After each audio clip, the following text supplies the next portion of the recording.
السلام علیکم میرے پیارے بہنوں و بھائیوں، امید کرتی ہوں آپ سب خیریت سے ہوں گے۔ آج کی جو ویڈیو ہے وہ ہے ہماری مکہ کی تاریخ کے بارے میں، اور انشاءاللہ ویڈیو کے اینڈ تک آپ کا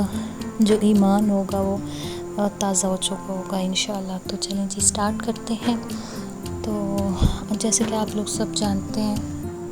مکہ سٹارٹ پہ جو مکہ تھا تو وہ کس قسم کا تھا، لائک ہمارے پاس بالکل ایک کھلا میدان تھا، سارے پہاڑ تھے جس طرح سے آپ کو ویڈیو میں نظر آ رہا ہے۔ کوئی وہاں پہ سرسبزہ نہیں تھا، کوئی درخت نہیں تھے، کچھ بھی نہیں تھا۔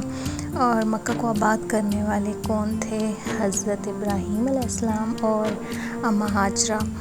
تو جیسا کہ آپ لوگ ابھی دیکھ رہے ہیں تو یہاں پہ سیم ٹو سیم اسی قسم کا اس ٹائم بھی یہ نقشہ تھا۔ یہی ہمارے پاس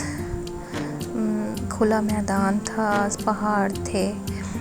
اور یہاں پہ یہ جی مکہ جو ہے جی تو مشرق کی طرف ہمارے پاس ہے عرفات کا میدان ہے، اور ساتھ میں جبل سور ہے جس پہ غار سور واقع ہے، اور اس کی ہسٹری تو آپ سب کو ہم سب کو ہی پتہ ہے۔ اور شمال کی جانب جبل حرا اور ساتھ میں مینا کی وادی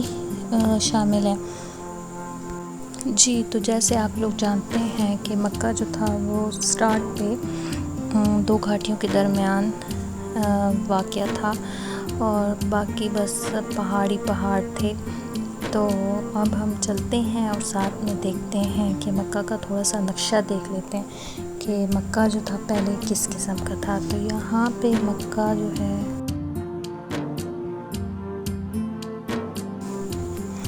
جی تو جناب جی آپ لوگ دیکھ رہے ہیں یہ مکہ اس قسم کا تھا، دو پہاڑوں کے درمیان گھرا ہوا تھا۔ اور یہ یہاں پہ جس طرح آپ کو نظر آ رہا ہے نا سیم اسی طرح تھا۔ اور تب یہ جو ابھی آپ کو نظر آ رہا ہے،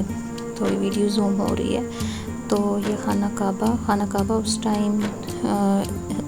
تب جو اوپر غلاف تھا خانہ کعبہ کیا وہ کلرفل کپڑوں کے،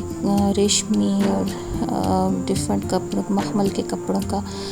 بنا ہوا تھا، اور اس کے بالکل حدین کے سامنے خانہ کعبہ آب زمزم کا کنواں بھی تھا۔ تو وہاں پہ دو پوائنٹ تھے، ایک پوائنٹ پہ پانی پیا جاتا تھا اور دوسرا پوائنٹ واشنگ پوائنٹ تھا، یہاں پہ کپڑے وغیرہ دھوئے جاتے تھے۔ تو یہ آپ کو جیسے کہ نظر آ رہے ہیں جی یہ خانہ کعبہ اس قسم کا تھا تب۔ چلے ناظرین، اب ہم آپ کو دکھاتے ہیں حضور صلی اللہ علیہ وآلہ وسلم کے پیارے دوست حضرت ابوبکر صدیق رضی اللہ تعالیٰ عنہ اور حضرت عمر فاروق کا گھر۔ تو ابھی نقشے میں آپ کو وہ پوائنٹ بھی دکھاتی ہوں جہاں پہ حضرت ابوبکر صدیق کا گھر تھا۔ گیٹ نمبر 84 اور جنوب کی جانب حضرت خانہ کعبہ کی جنوب کی جانب حضرت ابوبکر صدیق کا گھر، یہ جو پوائنٹ میں آپ کو ساتھ میں نظر آ رہا ہے۔ اور مغرب میں جیسے ابھی آپ کو پوائنٹ یہ ریڈ پوائنٹ نظر آ رہا ہے، تو یہاں پہ ہے حضرت عمر کا گھر، ابھی اس کو شارع عمر بھی بولتے ہیں۔ تو یہ ان کے گھر تھے جو حضور صلی اللہ علیہ وسلم کے ہر دل عزیز دوست تھے۔ جی تو مکہ کے خانہ کعبہ کے شمال میں ہمارے پاس دو وادیاں ہیں، وہ ہیں ان کو بولتے ہیں ایجاد ویلی، یہ آپ کو ساتھ میں پوائنٹ بھی نظر آ رہا ہے، اور خانہ کعبہ بھی ان کے درمیان میں ہی ہے۔ اور آگے ہمارے پاس ہے مغرب میں یہ آپ کو ریڈ پوائنٹ نظر آ رہا ہے، یہ دار ندوہ اس کو بولتے ہیں، اور دار ندوہ جو ہے وہ بنو قریش کی جو قبیلہ تھا ان کی اہم میٹنگز وہاں پہ ہوتی تھیں۔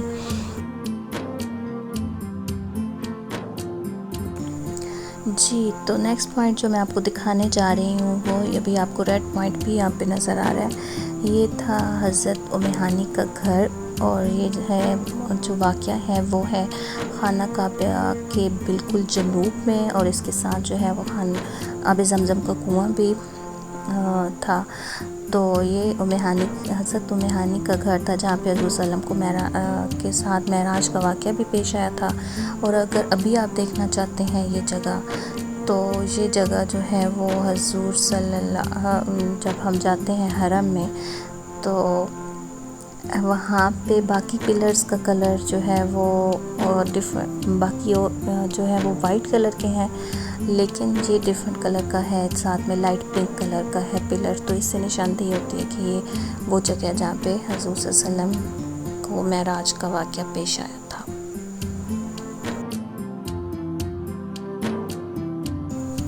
جی تو نیکسٹ پوائنٹ جو میں آپ کو دکھانے جا رہی ہوں وہ ہے عقبہ کا گھر، اور وہ مشرق میں عقبہ کا گھر تھا جو حضور صلی اللہ علیہ وسلم کا بدترین دشمن تھا،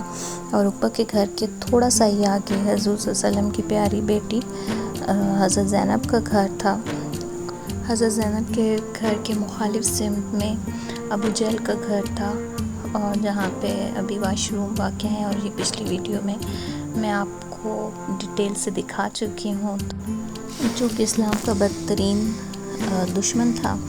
اور یہ پرانے نقشے کے مطابق اس جگہ پہ ریڈ پوائنٹ جہاں پہ آپ کو نظر آ رہا ہے تو یہ گھر تھا۔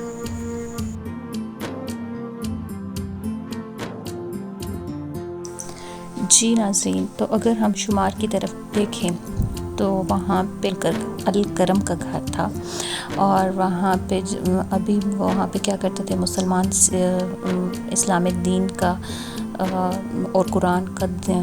تعلیم حاصل کیا کرتے تھے، اور اس کو سیکریٹ یونیورسٹی بھی بولا جاتا تھا۔ تو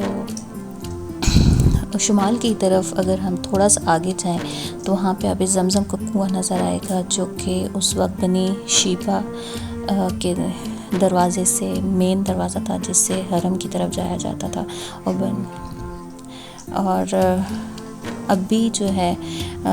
حرم میں جانے کے لیے جو مین گیٹ استعمال ہوتا ہے وہ 93 گیٹ ہے۔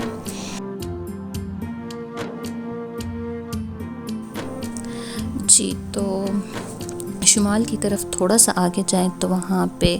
بنی ہاشم قبیلہ آباد تھا، جس کو بنی ہاشم محلہ کے نام سے جانا جاتا تھا۔ تو جہاں پہ اس سے آگے تھوڑا سا جائیں جہاں پہ صحیح کمپلیٹ ہوتی ہے صفا سے مروہ پہاڑی کے ساتھ، وہاں پہ حضرت خدیجہ کا گھر تھا، اور حضرت خدیجہ آپ سب جانتے ہیں کون ہیں، حضور صلی اللہ علیہ وسلم کی فرسٹ بیوی تھیں، تو وہاں پہ ان کا گھر تھا حضرت خدیجہ کا، اور حضرت خدیجہ کے گھر کے بالکل ساتھ تھے ابو سفیان کا گھر تھا، اور تھوڑا سا ہی آگے عتبہ جو کہ دشمن اسلام ہے اور حضور صلی اللہ علیہ وسلم کے بھی دشمن تھے، ان کا بھی گھر تھا۔ اور پھر جی تو حضرت خدیجہ کے گھر کے بالکل سامنے مشرق کی طرف حضرت عبداللہ رضی اللہ تعالیٰ عنہ کا گھر تھا، جو کہ آپ صلی اللہ علیہ وسلم کے والد محترم تھے، اور آپ صلی اللہ علیہ وسلم کی پیدائش بھی اسی گھر میں ہوئی تھی۔ اور حضور صلی اللہ علیہ وسلم کے گھر کے بالکل سامنے آپ صلی اللہ علیہ وسلم کے چچا حضرت ابو طالب کا گھر تھا، اور حضور صلی اللہ علیہ وسلم کے گھر کے بالکل پیچھے ابو لہب کا گھر تھا، جو کہ دین اسلام کا دشمن تھا۔ جی تو ہم حضرت خدیجہ کے گھر کے آگے شمال کی جانب ہی چلتے ہوئے جائیں تو وہاں پہ بنو عامر قبیلہ آباد تھا، اور ابھی وہاں پہ پل موجود ہے جسے ہم جاتے ہیں، تو اس کے ساتھ ہی آگے 2 مسجدیں آباد ہیں جہاں پہ جن کا میں نے آپ کو پہلے بھی بتایا تھا، مسجد شجرہ اور مسجد فتح۔ بنو عامر ویلی کے تھوڑا سا ہی آگے جائیں تو اس ٹائم وہاں پر منڈی مویشیاں تھیں، شیپ مارکیٹ تھی، اور اس کے بالکل ہی سامنے اس ٹائم قبرستان تھا جس میں حضرت خدیجہ اور بہت سارے صحابہ کرام کی تدفین ہوئی تھی، اور اسی قبرستان کو اب جنت المعلی کے نام سے جانا جاتا ہے۔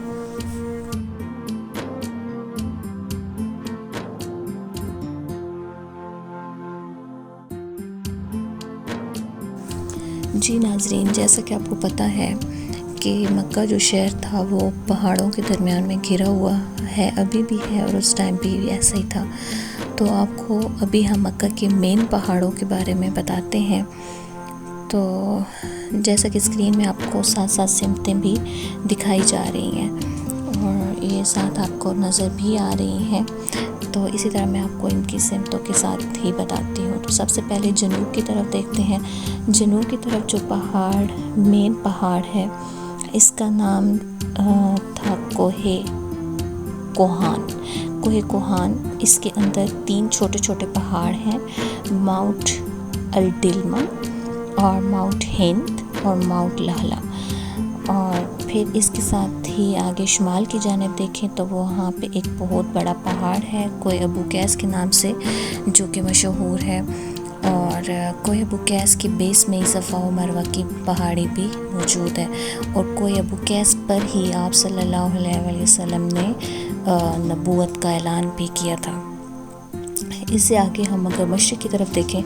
تو وہاں پر ہمیں ماؤنٹ عرفات نظر آتی ہے، اور ماؤنٹ عرفات کے بارے میں تو ہم سب جانتے ہیں کہ حج کے دنوں میں وہاں پہ عرفات کے میدان میں ارکان ادا کیے جاتے ہیں حج کے۔ اور اسی کے ساتھ ہی ماؤنٹ ہیرا ہے، اور ماؤنٹ ہیرا مطلب اس کے اندر ہی ماؤنٹ ہیرا کے اندر ہی غار ہیرا موجود ہے۔ اس سے آگے مغرب کی جانب دیکھیں تو وہاں پہ جو پہاڑی ہے اس کا نام جبل عمر ہے، اور جہاں پر ابھی شارع عمر ہے، اور اسی پہاڑی کے ساتھ ہی حضرت عمر رضی اللہ تعالیٰ عنہ کا گھر ہوا کرتا تھا۔ جی، تو اس سے آگے ہم تھوڑا سا دیکھیں تو جیسا کہ آپ لوگ بھی جانتے ہیں اور میں بھی جانتی ہوں کہ مکہ میں بہت سارے قبیلے آباد تھے، تو خانہ کعبہ کے ارد گرد جو مین قبیلے آباد تھے، قریش کے قبیلے آباد تھے، ان کا میں تھوڑا سا تعارف آپ کے ساتھ کروانا چاہتی ہوں۔ سب سے پہلے ایجاد ویلی جو تھی وہ مکمل طور پر بنو مخزوم کے قبضے میں تھی، وہاں پہ بنو مخزوم کا قبیلہ آباد تھا، اور خانہ کعبہ کے شمال کی طرف قبیلہ بنو ہاشم آباد تھا، جو کہ حضور پاک صلی اللہ علیہ وسلم کا قبیلہ تھا، اور صفا و مروہ اور خانہ کعبہ کے ساتھ بنو عدی قبیلہ رہتا تھا، اور جبل عمر کے ساتھ والا جتنا ایریا تھا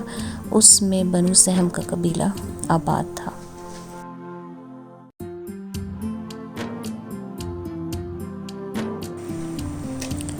جی ناظرین، ابھی ہم آپ کو وہ جگہ دکھاتے ہیں جہاں پہ غار ہرا میں حضور پاک صلی اللہ علیہ وسلم عبادت کرنے کے لیے کس طرح سے جاتے تھے اور کن رستوں سے گزر کے جاتے تھے، اب اس ویڈیو میں بھی آپ کو دکھائیں گے۔ تو آپ صلی اللہ علیہ وسلم حضرت خدیجہ کے گھر سے غار ہرا میں عبادت کرنے جاتے تھے، اور جو بہت ہی مشکل راستہ تھا اور بہت اونچے پہاڑ تھے۔ ایک دن وہیں اسی غار میں آپ صلی اللہ علیہ وسلم عبادت میں مشغول تھے،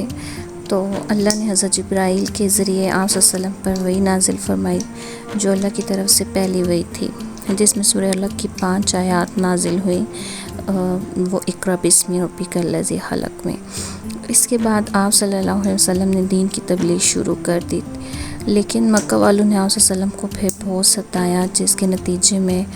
اللہ نے آپ صلی اللہ علیہ وسلم کو مکہ چھوڑ کر مدینہ ہجرت کرنے کا حکم دیا تھا۔ تو آپ صلی اللہ علیہ وسلم نے حضرت علی رضی اللہ عنہ کو اپنے بستر پر سلایا، اور حضرت ابوبکر صدیق رضی اللہ تعالیٰ عنہ کے ساتھ مدینہ کے لیے پھر روانہ ہو گئے۔ وہاں سے آپ سب کو جب پتہ، جیسا کہ ہم سب کو پتہ ہے کہ وہاں پہ غار ثور میں پھر 3 دن آپ صلی اللہ علیہ وسلم وہاں پہ رہے، اور پھر آپ صلی اللہ علیہ وسلم نے مدینہ جا کر اس کو منورہ بنا دیا۔ پھر وہ دن بھی آیا کہ آپ صلی اللہ علیہ وسلم نے اسی مکہ کو فتح کیا،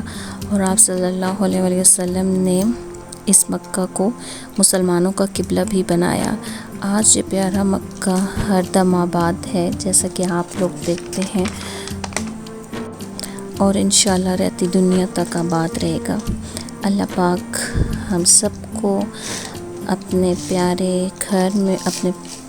گھر میں اور اپنے محبوب کے در کی زیارت نصیب فرمائے، اور جو